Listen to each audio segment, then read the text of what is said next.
Well, hello and welcome to After the Sermon, a Bethany podcast where we have the privilege of digging deeper into our Sunday messages. I am Tami and today I am joined with Pastor Steve Musto. And we have a friend with us today, Chase Vitor. You are bringing the message on Sunday. Hopefully. Yeah. Hopefully. Yeah. You will. Right. Oh, please do. Please do. I mean, you get to sit by your bride in church. I know. I'm so I actually excited. texted her about an hour ago and I said, we get to go to church together on Sunday. It was super funny because of connections. People are starting to take vacation. I text our girl group, which you're a part of, and I was like, okay, guys, I need help. And Kathy's like, I'll help. And I'm like, no, you are not. You are not allowed. You are sitting with your husband this Sunday. So, all right. So we are walking through the summer, looking at parables. Here we are. And so I think we should just spend some time for those of us. I mean, you weren't here to talk with David and I last week, just why we're doing parables, what is a parable, just to help people understand.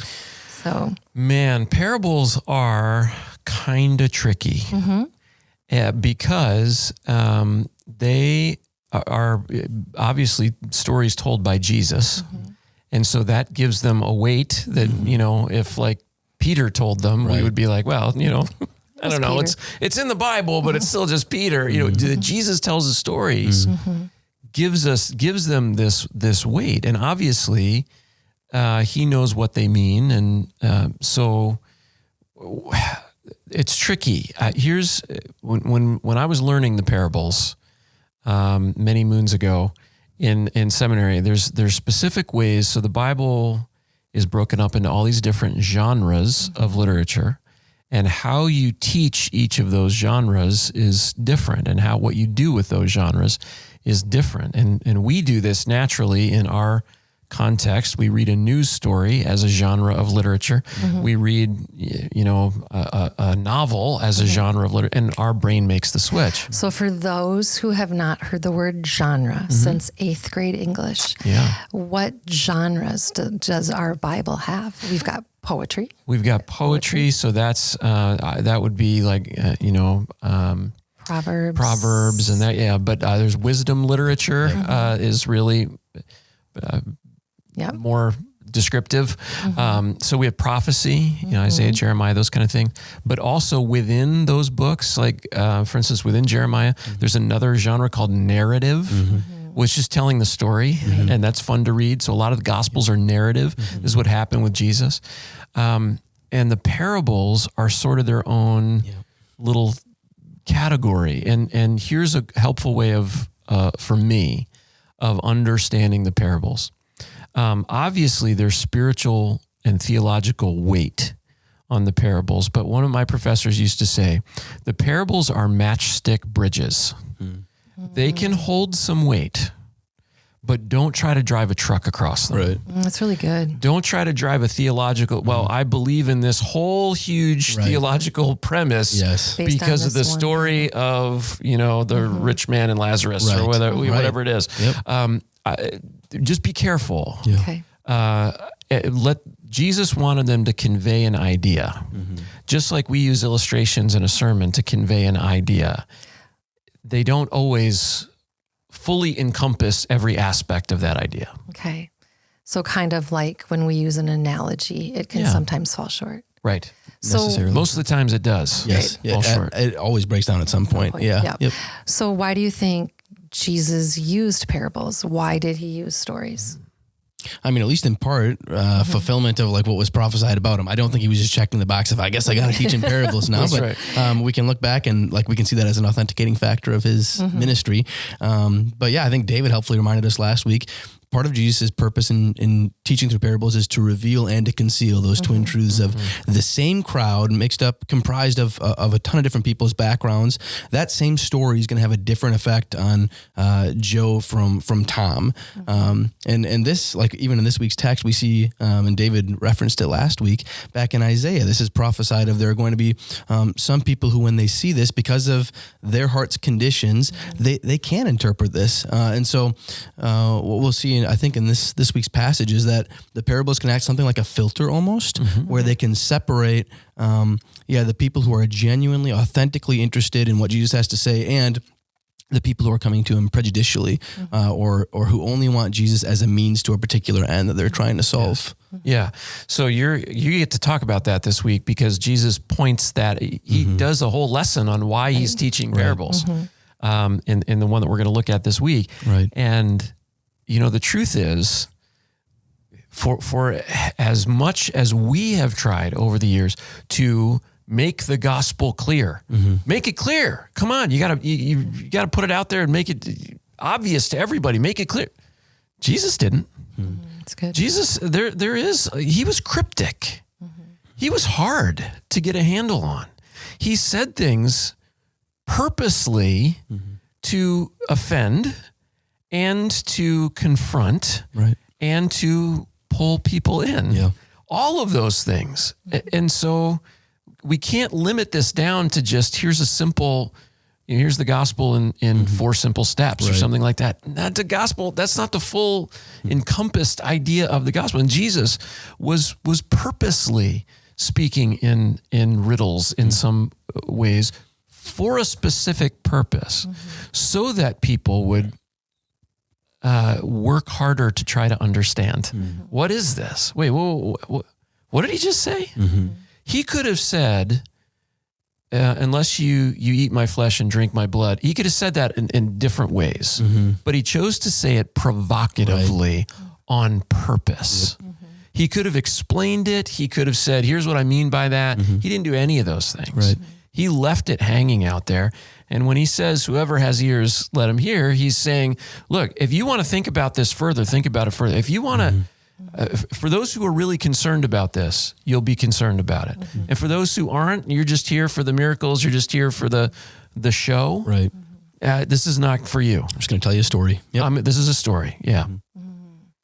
But the beautiful thing for those who did have ears, stories do work for us. They do connect things. Park Day happened yesterday. So I was talking to a young mom who was reading a Bible to her children, and something happened within their family. I wish I could remember the specifics, but the little girl said, Mom, it's like what we read in that story. Oh, wow. And so as much as he's testing us, he's doing whatever he's doing as amazing Jesus, we also as human connect with stories when we do connect with stories. Yeah. So, I remember hearing a pastor speak on this parable that she's going to speak on this weekend. And this is one of those times when it's a huge. So one of the accounts, this is in Matthew and Mark and Luke. All three have the account of this parable, and one of them says, I think it's Luke, says there was a huge crowd. There's a huge crowd that came. So now Jesus is part of the mega church, right? Now this big crowd has come, and he had to get on a boat. And this is what, get away from that. The disciples are excited. Like, this is happening. It's happening. Here we go. I can't wait to see what the offering is this week. Whatever it is. Yes. All the big things are happening. And Jesus tells this story. Seriously. Yep. And it's so cryptic that the people who know him the most have to come up to him later and go, what was that? Like, I had friends here who don't know you. Like, what? Seriously. What happened? Yep. That's a pretty bold evangelistic approach, I guess, isn't it? Probably did not learn that in seminary to do it that way. Yeah, no. He's clearly not up to date on the church trends for like church growth. Like, clearly Jesus didn't understand. This is not going to get you the multi-site model we're trying to build. No. Come on, Jesus. Yeah, he needed a podcast or two. That's right. Yeah, if you would have had a couple of good podcasts with a good producer, a seminar, there you go. Host a couple conferences. Yeah, all those things. So, question for you: were you handed this specific parable, or did you get to choose? No, I was handed this, and I'm grateful. Okay. I've told Steve and David in the past, I would so much prefer to just be told this is your text rather than, I think of like last summer and it was, hey, pick a psalm. And I was like, deer in the headlights, there's 150 of those. Like, oh my gosh. So no, I was really grateful. I hadn't spent a whole lot of time studying this text previously, but I'm really grateful. It happens to be in our youth ministry right now. we just finished our first semester walking through Mark. And so we got through Mark 1 to 3.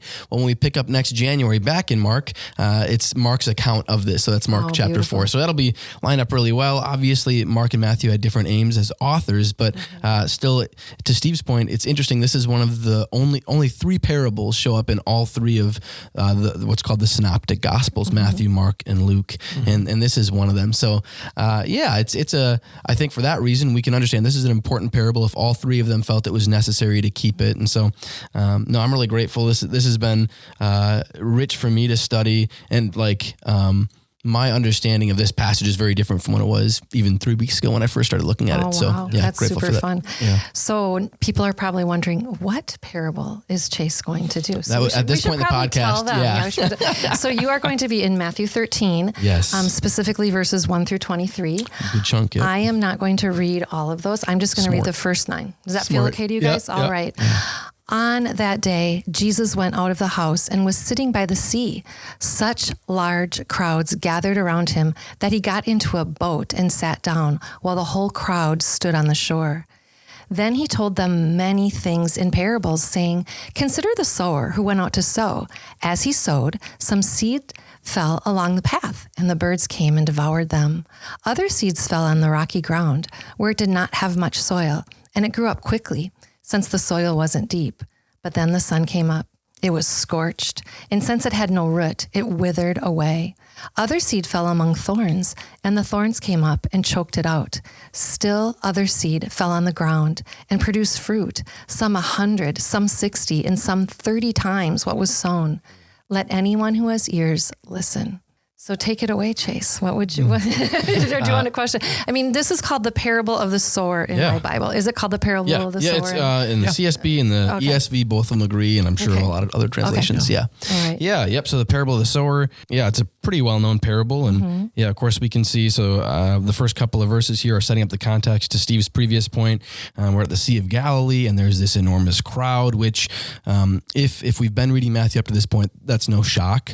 Just a couple of chapters earlier, Jesus' cousin, John the Baptist, is in jail, and he gets correspondence out to Jesus. He's kind of doubting what's going on. And Jesus' response to him is telling him, the deaf can hear, the blind can see, the lame can walk, the leper is cleansed, the dead are raised. Like, all crazy things are circulating all around the area. So this massive crowd gets drawn in. And then, verse 3, Jesus starts telling this story, which would have been really weirdly ordinary to them. Like in such an agrarian culture, everybody either was a farmer or their brother was a farmer. Like this was a part of the culture.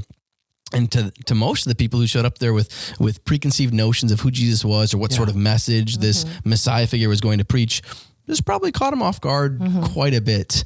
So Jesus tells this story in verses 3 to 8. And then verse 9, he kind of flips and he goes to an exhortation, which if you count the number of times, at least in the CSB or the ESV, that Matthew records the word "hear," there's 11 of them, almost a dozen. So that's got to be a theme in this text. Jesus says, let the one who has ears listen or hear, which implies that it's possible for us to have ears that don't listen, which I think is a really big thing that we should talk about eventually. But here obviously. Talk a little bit about that, Chase, because you and I, when we had lunch this week, we were talking about that. When Jesus says that, he often says that at the end of a parable or at the end of something. He'll say something along the lines of, "He who has ears, let him hear." What is he saying?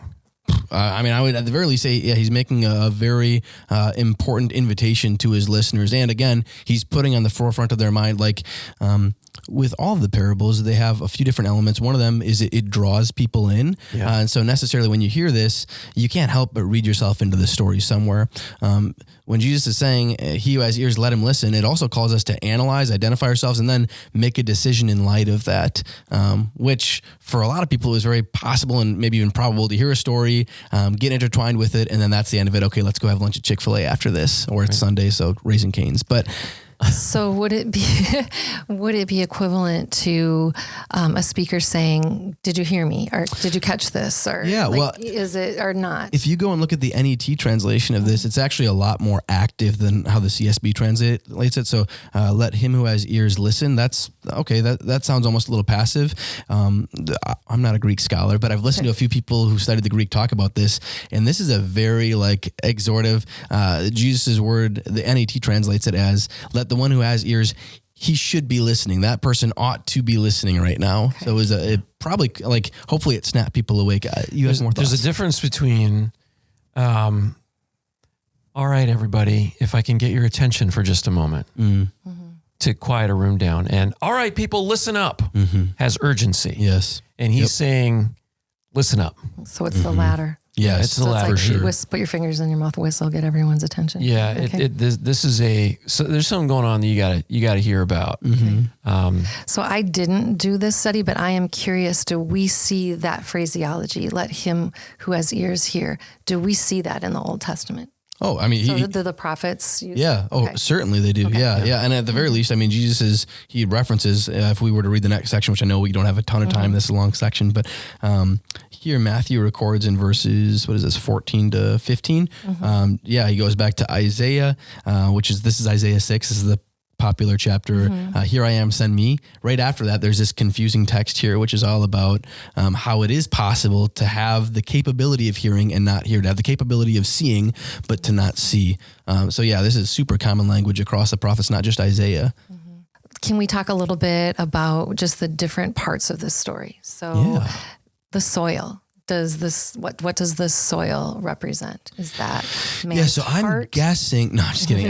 So Jesus tells us, of course, explicitly. Jesus explains this in the closing third section here, verses 18 to 23, where the soil is our heart, our response, our how we respond to the seed being planted. And it's really helpful. We don't have to guess like allegorically what these soils are. Like Jesus says it pretty explicitly. Yes. We can understand that. So we won't spend a ton of time on Sunday walking through those because it's pretty cut and dry. I don't know if more questions. It reminds me of this parable reminds me. I don't know if they still do this. They used to do this thing with movie posters where they'd have some big name star, instantly recognizable star, who was in the movie for 30 seconds, and they would be on the movie poster. Like they owed some producer a favor or something, and they would come and they'd be in a movie. They'd walk into the restaurant and say hello to somebody, but they'd be on the poster, right, to draw people. Yeah, it feels that way with the parable of the sower, because here comes we call it the parable of the sower, but the sower's not really in the story. No, yeah, so. Yeah, it's an interesting. I mean, he's there. He is a sower, right? But he's not the point, right, of this story. And we have made any more than the birds are the point of the story. Yep. The birds are bit players in this. Yeah.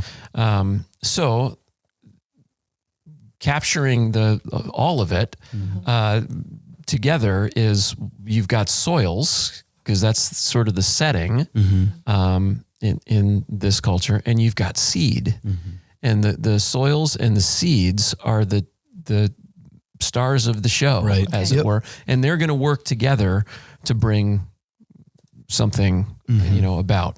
So one of them might be Forrest Gump, but the other one is Lieutenant Dan or something. Okay. There you go. Put that down on my bingo card for characters I didn't expect to hear about in the podcast today. There you go. No, I agree with Pastor Steve on that. Yeah, it's interesting. Like in that culture, you got to think after plenty of people in the crowd were farmers. After they heard about this 30, 60, 100-fold return, how many of those guys were like, okay, I'm like started taking down notes about like who's the sower, all these things about his technology, his methodology, what time of day is he going out and sowing? Like I want to get this down.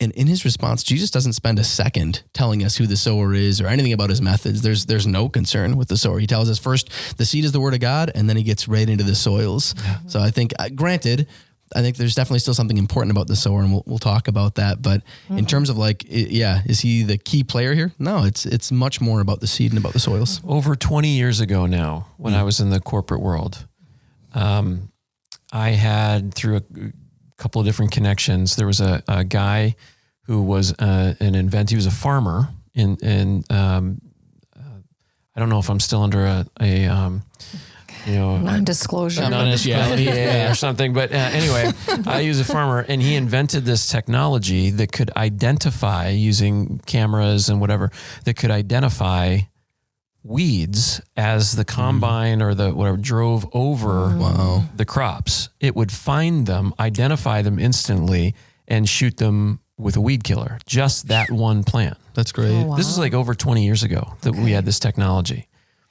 And I always think about that as being we are employing AI, we are employing drones, GPS, combines are all done by GPS now. That's why the rows are so straight.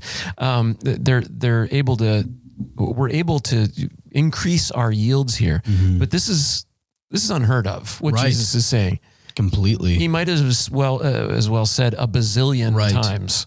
Because it's just a ridiculous number for these folks. In these days, like a 10-fold return was really, really good. That was 5 nuts. to 15. That was like, holy cow, we're getting extra ribeyes for tomorrow's meal. That's right. Yeah. I do think, I can't remember where it was, somewhere in the Old Testament, it shows up 100 yield return came in, and it was obviously a miracle. It was like, it was pointing out this is God's favor for this Israelite people group.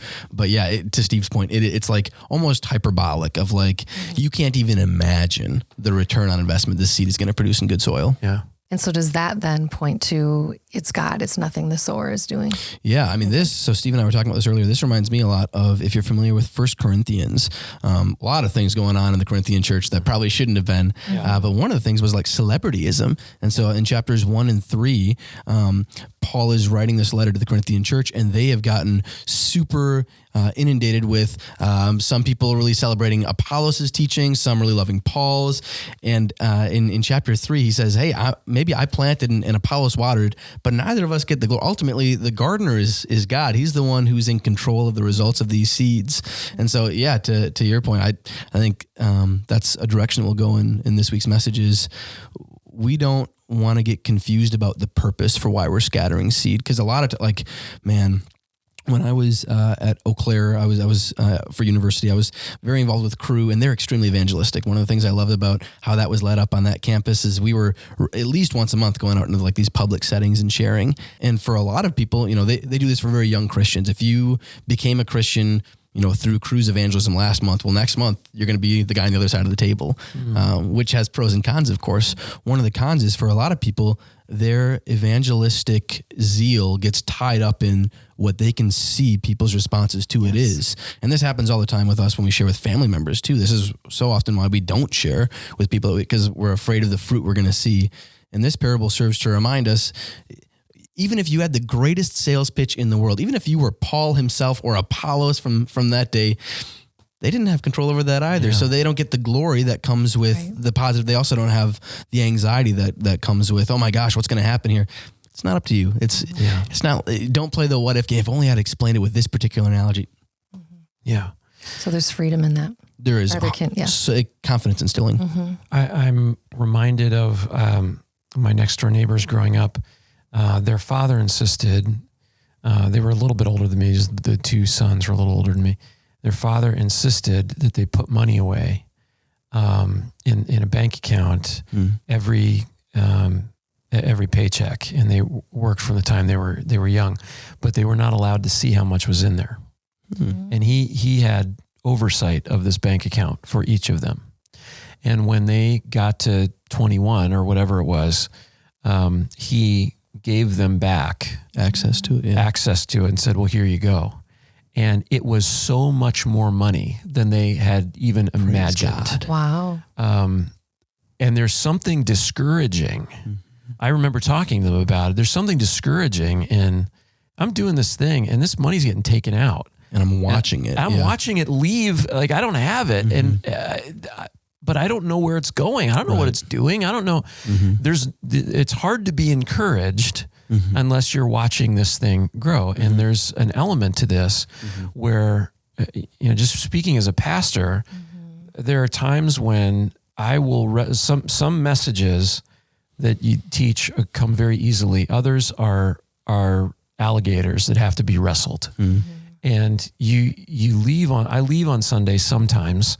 I leave on Sundays just exhausted from the exertion of the message that day. And I walk away like, I don't know if that was worth anything. Like, what was that about?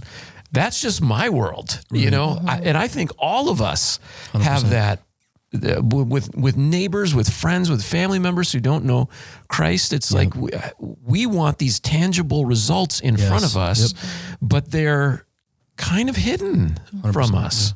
We don't have access to those results this side of eternity. Right.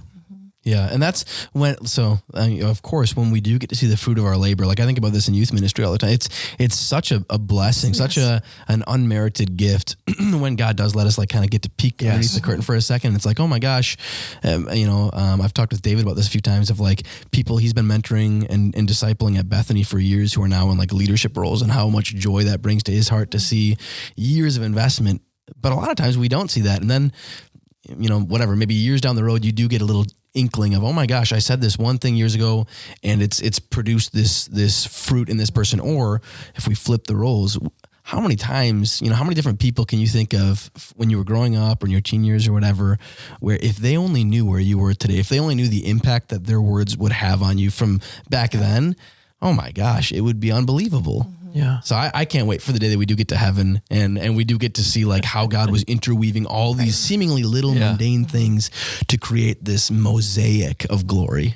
And I think it's even harder for us to understand when we can order something on Amazon and we can literally see that it's been shipped and it's coming. Yeah. 2-day and there's a picture that it's at your front porch. That's right. We can track the truck on the way to the house. Oh, yeah. So this is rough for us. So I am curious, and I don't know if we have enough time, but you said that you're even seeing this passage differently as you've spent time immersed in it and studying and with the Lord than you did 3 weeks ago. 100%. Can you share what you saw and what you're seeing now? I would love to know that. Yeah. Okay. So for me, and I think for a lot of people, the big temptation when we get to this passage is, the takeaway is, how do I become good soil? And there's certainly some good stuff. Like, again, the parables are about evaluating ourselves, identifying, making decisions. So, praise God. Hopefully this parable has served over time. Hopefully there were people in the crowd that realized, oh my gosh, I'm soil number 2. I'm soil number 3. Now what? So in a sense, it can play that role. For me, in the direction that we're going to go is actually putting ourselves in the shoes of this sower, of saying, hey, notice the sower, if you were to come back to the field tomorrow after he planted, he has actually no real idea. Based on the fruit of one day, he has no idea what's going to produce and what's not. And also the magnitude, the degree of fruit that's going to come from his planting. And so for us as Christians, it's a reminder to me of, our call to be faithful regardless of the results that we see. But 2, and maybe more importantly, it's about the power of the seed. Holy cow. Look at when it's put in the right spot, look at the yields that we get from this. And it's not this seed has the potential. No, this seed will produce this sort of thing. It's incredible. So, for me, I think it is confidence instilling, especially in light of circumstances where we don't get to see the fruit right away. Yeah. I think that's the direction the text has really encouraged me. But That's good. Yeah. Yeah, right on, man. That is absolutely one of the takeaways here. And we the problem with the text, with only focusing on the soils. And do you think that's where most people go? Like if we were to take sermons and... Okay. Yeah, probably. Okay. It's the easiest way to go. Okay. And the most obvious way to go. But when you think about it, so the first one is that he scatters seed and it doesn't even... doesn't make penetrate it into the soil. That one feels like a no-brainer. Yeah. So, and Satan comes along and takes it away. So who in the audience or who reading this story goes, you know what? That was me. I'm that. So there's something to be said for, as a teacher, trying to unpack that, or as a reader to really consider, hey, I've heard the gospel a lot. Has that been taken away from me? Did I start in a relationship with Christ and then it was taken. There's something good there. And I think as a teacher, preacher, when you do talk about this, that needs to be put out there as a challenge, because we have a lot of people in our church who they're not followers of Christ yet, but they grew up in youth group or whatever it was, and they had the experience. They had the right family as well. Normally, So, but not a ton of people identify with that first one. And the second one, with the cares of the world, kind of choke it out. Or no, that's the third one. Yeah, the second is the rocky ground, the rocky ground, and it grows. It looks good. It looks pretty good, and then I think a few more people might identify with that, but it is the third one, isn't it? Yeah, that's the one that still if we had to put ourselves in a category, most would identify in. It gets choked out. And those two things, it says it gets choked out by the deceitfulness of wealth and by the worries of this world. Now, luckily, neither of those things are alive today. They were correct. We don't have to worry about it. But and the challenge with that one for me, when I look at it, is like the soil content is the same as good soil. Like exactly the good soil versus soil number one, the hard path, which is like crushed down, can't be penetrated. Well, you can tell good soil is good soil. The good soil versus the rocky soil that has that layer of limestone, so a mile wide and inch deep. Well, there's a difference. This third soil, it appears by all metrics to be good soil, except that it's got these weeds around it, these thorns that are creeping up slowly but surely and stealing nutrients and choking it out. Yeah, that's the one that as I'm reading it, I'm like, oh, okay, I pretty sure by God's grace, I don't think I landed in either of the first two camps, but the third one is the one that I want to meditate on and chew on and pray about. Because those are the worries of this world. Yeah. As a man with two children. And a wife who I love dearly. Like, of course, that's a factor. And then also, the deceitfulness of wealth. Who doesn't that affect? Like the allure of self-sufficiency. Oh my goodness. So I think that's definitely a takeaway that we should be able to pull from the text. I do think the second soil being rocky, I think is probably more of us than we think. And as I look back on my Christian walk, I see that in me. Okay. And I see this, I kind of knew answers. I knew Bible stories. I knew a little bit of theology. I knew, some of those things, but I didn't have any relationship with Jesus that was deeply rooted. It was very superficial. And so when the wind blew, it to go back to David's parable, it knocked the whole house over for me. And then I had kind of rebuild from that. So Jesus is saying that absolutely that we should take a look at this and look at our own hearts. But it's more than that, than what's going on in the story. That particular soil type too, we don't certainly have time to go to this on Sunday, but a little tangent here. That soil type is a good reminder to me of the purpose of adversity in our lives. And we read this from Peter, from Paul, from Jesus, all over, James as well, of adversity and trials and challenges, solidifying our faith, making it, in James's words, perfect or whole or complete. And it reminds me of, I was gifted a devotional by my pastor when I graduated high school. And one of the devotionals I'll never forget it was about wine. And he said, most of the wine in the world is made in California. It's this super perfect climate. They can produce a ton of wine in these bulk tanks. It's great. But if you want flavorful, rich, complex, fantastic wine, you got to go to Chile or Argentina, these places where the grapes, the vines are stretched and pressed, and there's a very low yield compared to California. Everything that gets planted is going to do really well. In these mountainous terrains where there's inclement weather, not everything makes it, but it's actually that stress and pressure, the fact that they've survived through those things, that contribute to them being a flavorful wine. And so the author of this devotional concludes, God loves good wine. And so when the sun of adversity does come on soil number 2, obviously what ends up happening is the plant withers. But for the good soil, that actually it authenticates. Now, this is genuine by running back to Jesus, by throughout trials and challenges.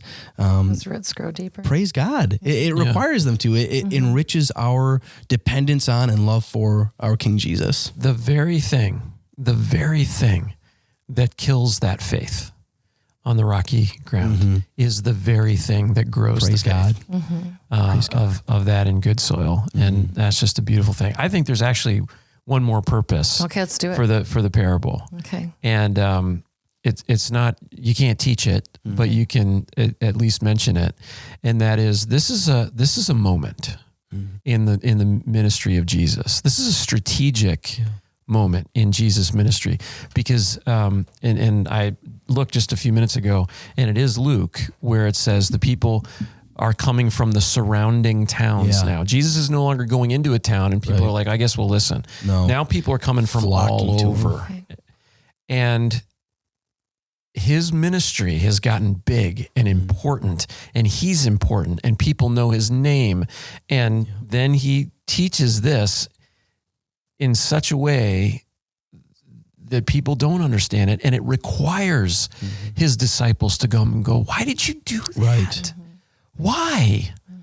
And he explains the parable to them, but more importantly, explains a strategy to them. Yes. Here's what I'm doing. And here's why I'm doing it. And here's why it's important. And then he brings in the prophets and he says, don't you know that this is exactly what the prophets are doing? Our people, not everybody is going to get it. Not everybody is going to be saved. Right.